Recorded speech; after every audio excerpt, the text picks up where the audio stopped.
you? Good, this is Eleonora. Something's happening. I don't know where we are exactly, but I've been timing contractions for the last 2-3 hours. They're very intense. I don't know if there's like a solid consistency to it, but they're definitely averaging over a minute, and then what's the average frequency? Every 5 to 6 minutes? That's what it says, the little timer app. Good. Yeah. Okay, and then they're getting more intense. For sure. Good. The bag of water's still intact? Yeah, I have it. At least? No, okay. Nothing like that. Just, So I just wanted to update you. I don't know. What are you doing to help yourself? Like, are you just walking? What are you doing? Right now, well, I tried to distract myself for an hour by baking cookies. I almost finished doing it. Yeah. Doing some stretches, walking back and forth. It gets more intense, I find, when I lay down. Yeah. So it's still in that period of time that it's kind of position dependent. So what exactly am I looking for now? To call you and to update you. Probably getting into a little bit more labor land. I mean, I feel like, when we talk about like the 511, we say contracting every 5 minutes, lasting at least a minute, and it's been at least an hour. Mm-hmm. That's just kind of like the initial notification. Then there's a conversation that ensues after that. But yeah, typically when you get close to like active labor transition, you're not necessarily able to just like make a phone call and have a conversation in between. So like currently it could very much look like, and if you have a contraction, just, let me know. Yeah, I'll be quiet. It's kind of coming, but still got a couple seconds. Okay, well, I'll just let you do your thing then. Yeah, give me a second. Who's, can you help me?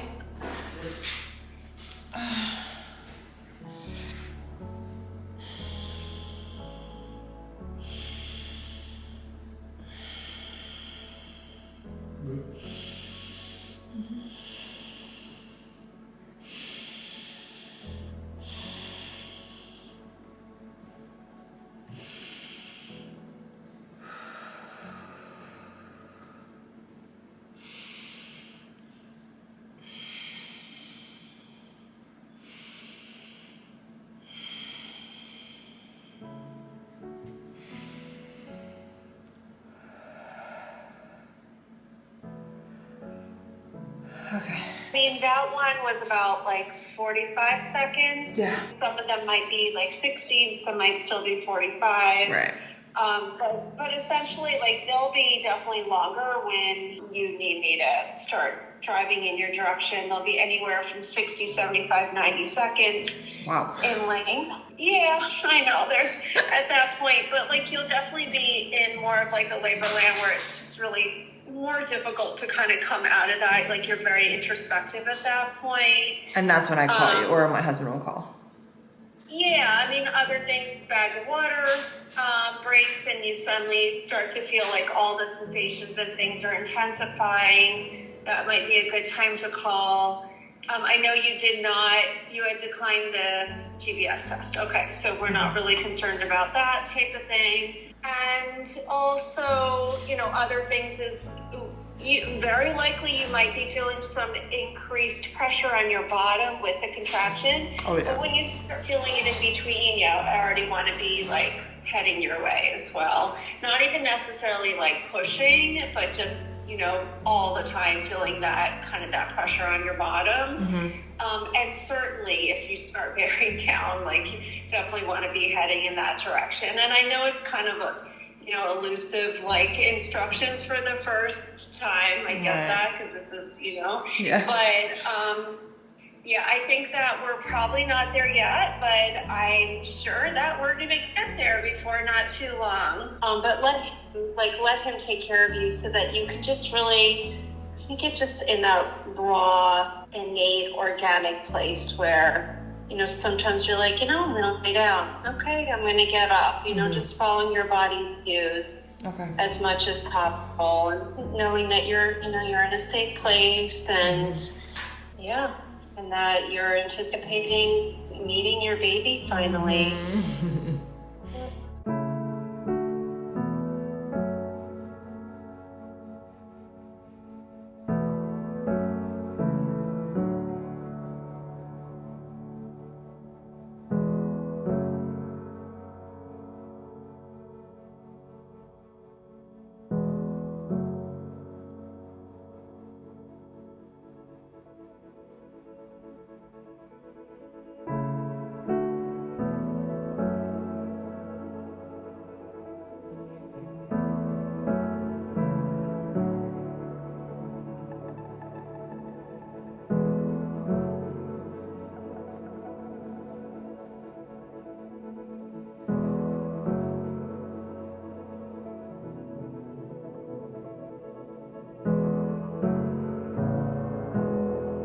Finally sharing my birth story. I am almost 3 months postpartum, and let me tell you that postpartum brain fog is real. I can only now fully comprehend what even happened during my birth and fully be able to put the details together. My journey into motherhood has commenced. I am now a mother to a beautiful little girl, and I'm excited to share how she got here. So I had full intentions of doing a vlog style birth story. When it came down to it though, those contractions and those small breaks in between, I could not form cohesive thoughts to share. I do have clips that I will be sharing here and there, probably without sound because the sounds that I make are not made for the internet. I never knew that I could get so primal. So I did decide to do a home birth very late in my pregnancy. I switched to a home birth at 38 weeks pregnant, and I have a whole video of that explaining why. So I won't be sharing too much about baby girl herself, specifically in this case her birthday, so hopefully the story won't be too hard to follow. So on my due date, I wake up, I use the bathroom, and I realize that I have my bloody show,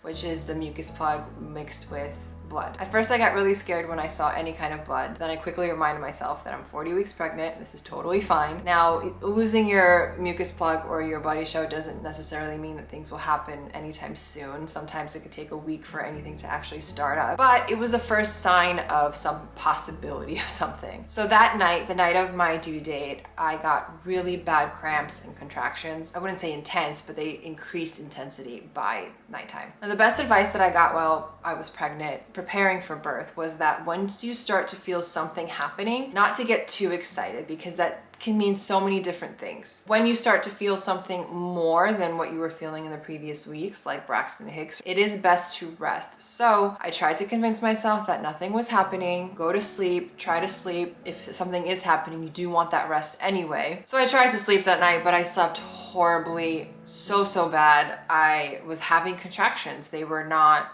intense and they were not close together, but they were contractions, and I woke up at 5:30. The next day I had contractions all throughout the day, about 10 to 20 minutes apart, 30 seconds long, nothing crazy, but something was definitely going on. Up until around 4 or 5-ish p.m. when my husband went to work, that is when things intensified severely. Of course, when he leaves is when it starts to get really intense for me. My timer app even said, get ready to go to the hospital. So I had an activity planned for early labor. In Ina May's childbirth book, I remember reading something about how the Amish, when they go into labor, they bake 12 loaves of bread or something like that. That was not something I was going to do, but I like the concept of it, of essentially trying to distract yourself from labor itself and to keep your hands busy and to give yourself some kind of goal. So I tried baking cookies. I made the dough. It took me like an hour to just mix the dough, which is not typical for snickerdoodle cookies. It helped a little bit. It helped me kind of distract myself for a little bit, at least while I was alone. I did not finish baking them. I finished the dough, put them in the fridge to be chilled, and I just never got back to them. So a few hours later, around 7-8 p.m. is when they really get intense, and that is essentially when I call my midwife. At this point, they're around 5 minutes apart, 45 seconds to a minute long. So I called my midwife just to let her know that something was happening and that I would keep her posted. So after we hang up the phone with the midwife, my husband decides to get the bed ready just to have it done. We don't have to worry about it. So the way that we set the bed up, the way that we were told to set the bed up, was we have our own mattress cover, our regular sheets, and we put plastic over all of that, and then we put old sheets on top of that as well,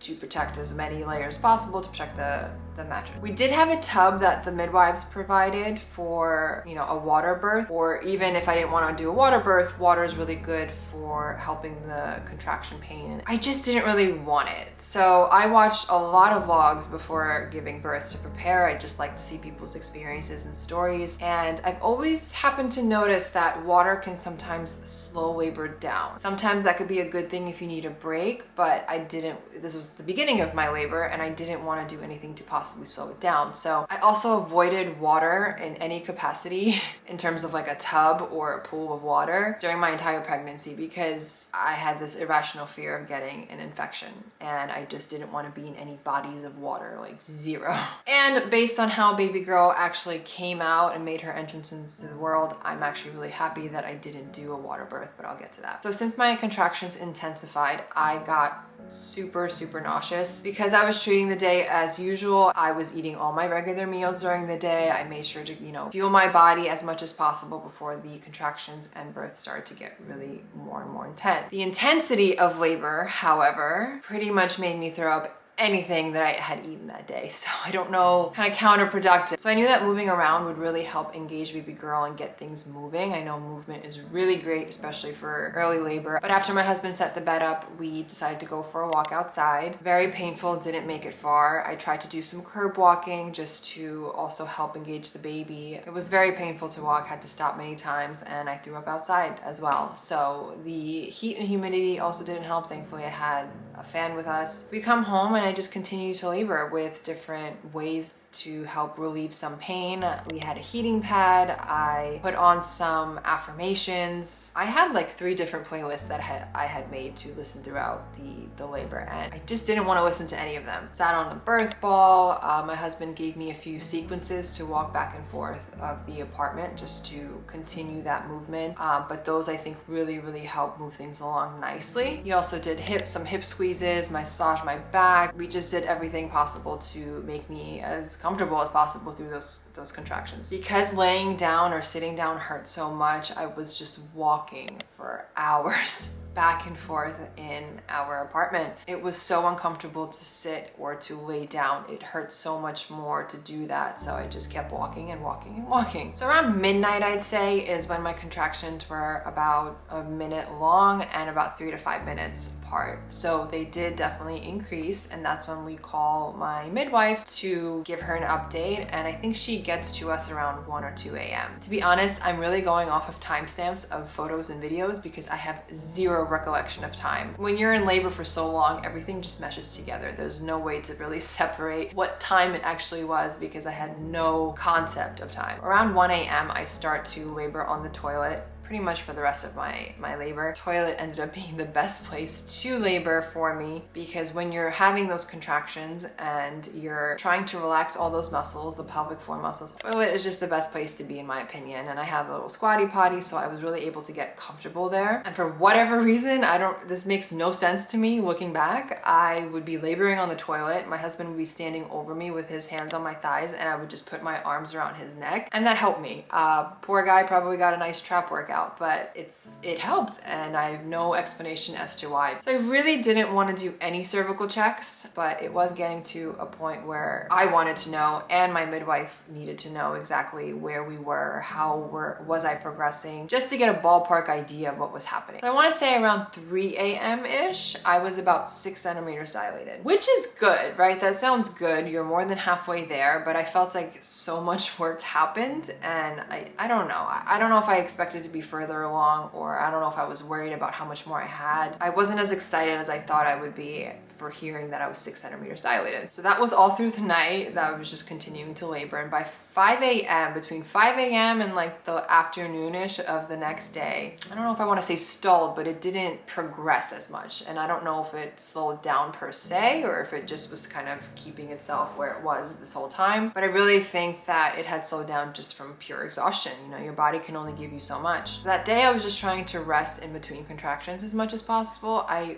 really wanted to sleep, and the contractions were no longer 3 to 5 minutes apart. They were more like 7, 8. But to sleep between those contractions for 7, 8 minutes is not really realistic. It doesn't happen that way. So as I would drift off into a sleep, I would be woken up by a contraction essentially. So the rest thing, the sleep thing didn't really happen. And this is kind of the point where I started to feel a little bit of defeat because I was exhausted already, beyond exhausted. We were up all night and I was moving a lot during the beginning of my labor. But now I couldn't even walk as much because I was so tired, and I couldn't lay down and sleep because you can't sleep in 10-minute intervals. So I was kind of in this weird stage of labor where I didn't really know what to do to help myself progress. I couldn't rest. I couldn't do anything to move the labor along by moving myself. So I was in this weird limbo. But by that afternoon, the birth assistant, she's actually a doula, came by, and she was just a breath of fresh air for the 3 of us. It was myself, my husband, and my midwife, just the 3 of us all night, and in comes a new fresh energy that I think really helped at least bring our spirits up because it was a long night. And what we did with her were some spinning babies exercises, which spinning babies I was familiar with. I was doing a lot of stuff during my entire pregnancy, but we were doing the spinning babies exercises while having contractions, and it was the most painful thing that I can, oh my goodness. I don't remember all of the exercises we did, but I do remember the most painful one, which was the side lying, like a side lying hip massage or something like that. That was the most painful exercise that we did while I was having a contraction. I really wish I recorded those exercises because that was something that we were doing that was new, that we weren't doing throughout the night. At some point during that morning, I feel like my midwife was saying that I was relatively close to pushing because I was making the bearing down sound. Now I had no idea what that was. I had no idea what the bearing down sound was until I actually gave birth. So based on what I was feeling while pushing and while giving birth, that bearing down feeling, I feel like I was in that for hours. It's really hard to explain, but it's like this immense pressure that you feel. It's more than a contraction. It's something, I mean, it's bearing down. I don't know. It's really hard to explain. And as we near the afternoon, I think this is around 18 hours into labor, my midwife does another cervical check, and I was about 8 centimeters by that point, which is good news, but it was just a very long amount of time in between being 6 and 8. And at that point, until I had baby girl in my arms, I don't know if there was good news for me. So my midwife at that point suggests to manually help bring that baby's head down or something like that. I don't know the mechanics of it. And so I sit on a birth stool. She starts to do what she starts to do, and we all hear a pop. Probably was hallucinating at that point, but I could have sworn I saw something like literally pop out of me, like a balloon or something. I don't know. Once that happened, I vomited almost instantly. That was my water being broken. I really didn't want my water to be broken. I don't think it was done on purpose, but it ended up being something that finally helped me progress, because within a few hours after that is when things started to really get to the point of me being able to push. So once that happened, my midwife tried to put an IV for hydration because, like I said, I had nothing in me left. Zero food, zero water. Any water that I was drinking, I was throwing up. She tried to put an IV in 3 times, and it didn't work. I had practically no veins. My veins were non-existent. And I just remember this moment so vividly. I'm sitting on the toilet. My husband's standing there. My midwife's on the other side of him. And I'm sitting in an absolute daze. Like, I just fog. I was just sitting there, and you know, I don't know if my midwife made suggestions of what we should do or what my husband was saying. I didn't know how all of this was going to play out, and I definitely didn't know when. I was just waiting for the when.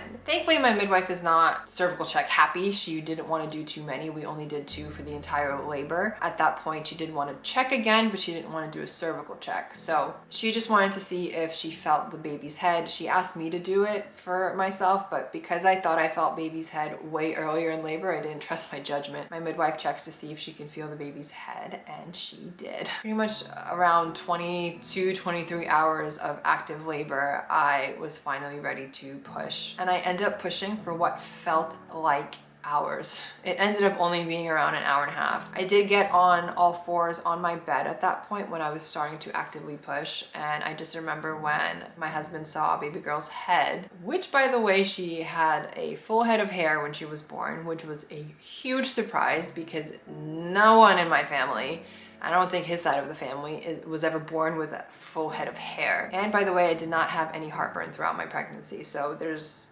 no correlation for me. I did have heartburn in the beginning of my pregnancy, in the first 5 or 6 weeks. That was a nice surprise for us. But he shared that exciting news with me that he saw her head, and I was just like, get her out, please. And I felt so bad because he was so excited, and I was excited too, but I had so many other things going on, obviously. You're essentially supposed to push during a contraction, right? Because that's when your body is relaxing, it's opening up. That's when your muscles down there are stretching. That is when you want to be pushing. And that brings me to the ring of fire. I never really paid much attention to the ring of fire during pregnancy. In my mind, ring of fire was always something to do with the outer portion of the vagina for some reason, because it's like a ring, and that's kind of the part that's stretching, so I thought that's what it would feel like. The ring of fire, the best way I can describe it is the muscle that you use for Kegels. That is what burned. It burned like I cannot. And when you have a head in your canal, pushing up on that muscle, it just burns consistently. Doesn't matter if you're in between contractions or having a contraction, it just burns consistently. You know, they say you forget what childbirth feels like, and I might have maybe forgotten what contractions feel like, the full extent of them, but I did not forget what the ring of fire felt like. That is ingrained in my brain forever. So because of my exhaustion, because of the ring of fire, I think I got too excited when I felt her head come out. I probably should have waited for the next contraction and not the end of one contraction to push the rest of her body out, but I just couldn't do it. I felt something and I just kept going. It was just one of those moments that, you know, just do it. Pretty sure that's what caused me to tear as much as I did. Who knows if I would have tore less if I had waited, but I got a 2nd degree perineal tear and I tore both labias, which I did not know was possible. So recovery was really rough, unfortunately. So my husband did get to catch baby girl and hand her to me, which was really special. And this girl came out with a voice. She wanted to be heard. She started crying before her body even came out, which hence why I was happy that we didn't do a water birth, because I'm not exactly sure how that would have played out. She was already crying before she was even fully out. So with the moment that I got to hold her in my arms, I really don't think I was able to comprehend what just happened.